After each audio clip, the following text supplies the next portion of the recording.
Hello friends, my name is Manoj Kumar. Welcome back to मेरी मारुति मेरी पहचान। दोस्तों, आप सब लोगों को पता है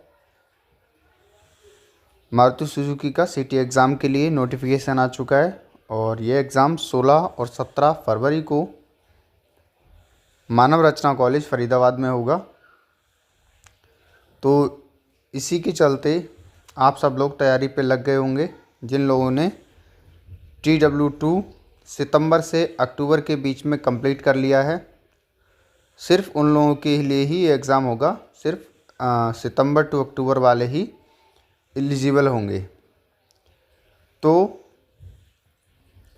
इसके बाद जिसका भी TW2 कंप्लीट हुआ है तो वो अपनी तैयारी करे, बट उनका एग्ज़ाम क्या होगा 2026 में होगा। ठीक है, तो अभी हम इसी सीरीज़ के बीच में आपके लिए कुछ क्वेश्चंस कलेक्ट करके लाए हैं और इसमें हमारे कुछ मारुति वर्क कल्चर के और साथ ही साथ इलेक्ट्रिकल के क्वेश्चंस हैं।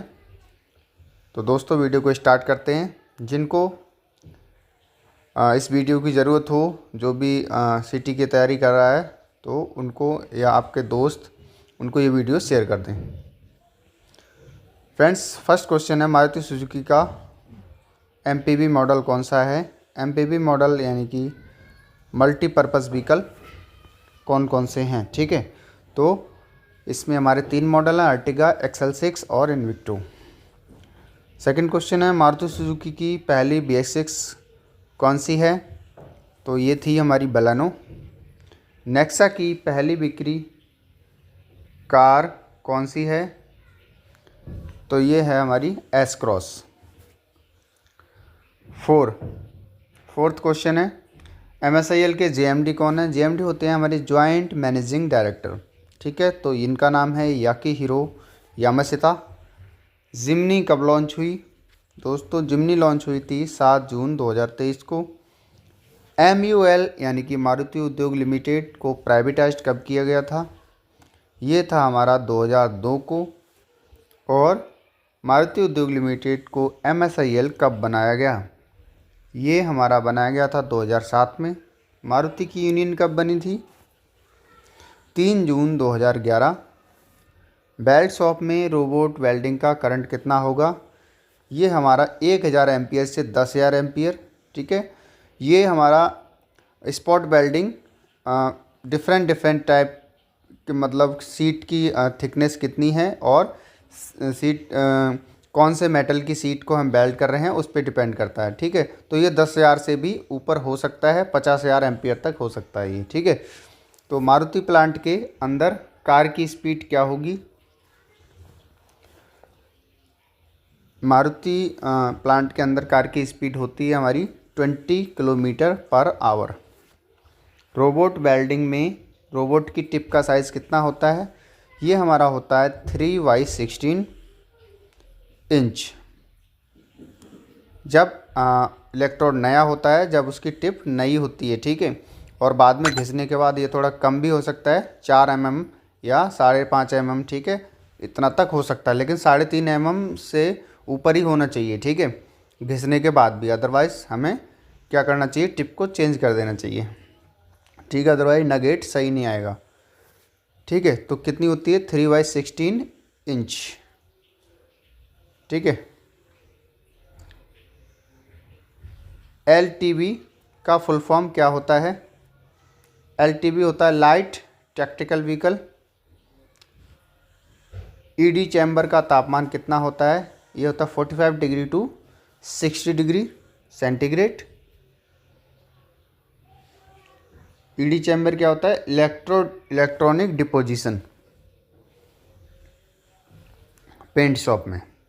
वर्नियर कैलिपर के दोनों सिरे आपस में टच हैं लेकिन रीडिंग फिर भी आ रही है, तो कौन सा एरर होगा। फिर होगा हमारा 0 एरर, क्योंकि दोनों सिरे जब हम टच करते हैं वर्नियर कैलिपर के तो रीडिंग 0 होनी चाहिए।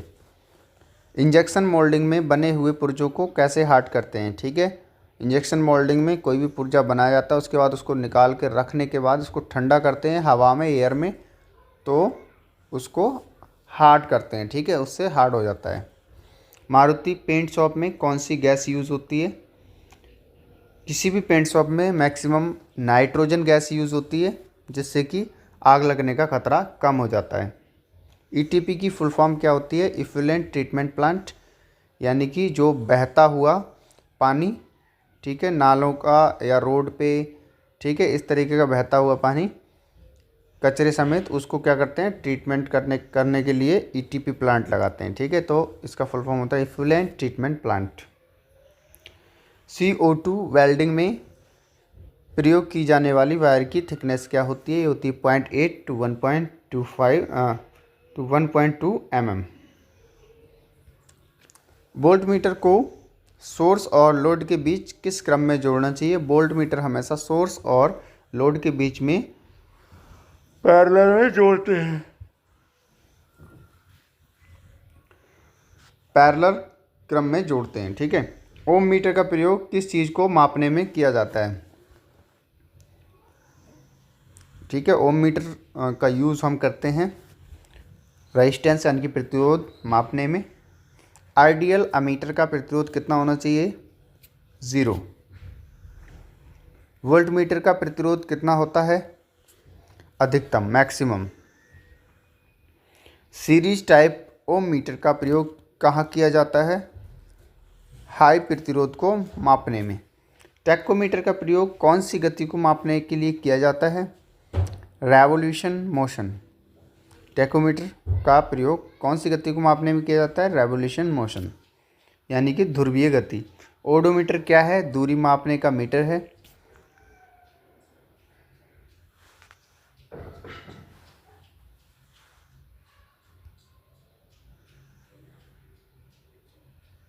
रोबोट के प्रयोग से क्या लाभ है? रोबोट के प्रयोग से क्या लाभ है? इससे सेफ्टी अधिक है और एक्यूरेसी भी अच्छी आती है और जॉब एफिशिएंसी भी काफ़ी होती है, ठीक है। प्रोडक्शन भी अच्छा होता है और एक्यूरेसी भी रहती है, यानी कि क्वालिटी अच्छी आती है और सेफ्टी भी काफ़ी बढ़ जाती है, क्योंकि इसमें मशीन काम कर रही है, मेन का यूज़ नहीं होता है, ओनली रिपेयरिंग करने के लिए मेन का यूज़ होता है। सॉफ्ट सोल्डरिंग में किस मिश्र धातु का प्रयोग किया जाता है? Tin and lead. ब्रेजिंग में किस मिश्र धातु का उपयोग किया जाता है? टिन का अलॉय, सिल्वर का अलॉय, कॉपर का अलॉय, निकल का अलॉय, वाश का अलॉय, गोल्ड का अलॉय, ठीक है। ये सारे अलॉय हम ब्रेजिंग में यूज़ कर सकते हैं। ब्रेजिंग क्या है? एक सॉफ्ट मेटल्स को वेल्ड करने की प्रोसेस है। 29 चेसिस लाइन में किस तरह की कन्वेयर का प्रयोग होता है? ये होता है ओवरहेड कन्वेयर, ठीक है, यानी कि ऊपर लटका के गाड़ियों को और नीचे से उसमें जो भी कंपोनेंट हैं वो लगाए जाते हैं, असेंबल किए जाते हैं। ऑटोमोबाइल इंडस्ट्री में रोबोट का मुख्य प्रयोग किस रूप में मुख्य रूप से कहाँ किया जाता है? ठीक है, तो ऑटोमोबाइल इंडस्ट्री में रोबोट का यूज़ सबसे ज़्यादा वेल्डिंग में होता है। साउंड या नॉइज़ पोल्यूशन को मापने के लिए किस मीटर का उपयोग किया जाता है? ये होता है साउंड लेवल मीटर। नॉइज़ या साउंड की यूनिट क्या होती है? डेसिबल होती है। ऐसा इलेक्ट्रोमैकेनिकल डिवाइस जो इलेक्ट्रिक एनर्जी को मैकेनिकल एनर्जी में परिवर्तित करता है, ये होता है मोटर।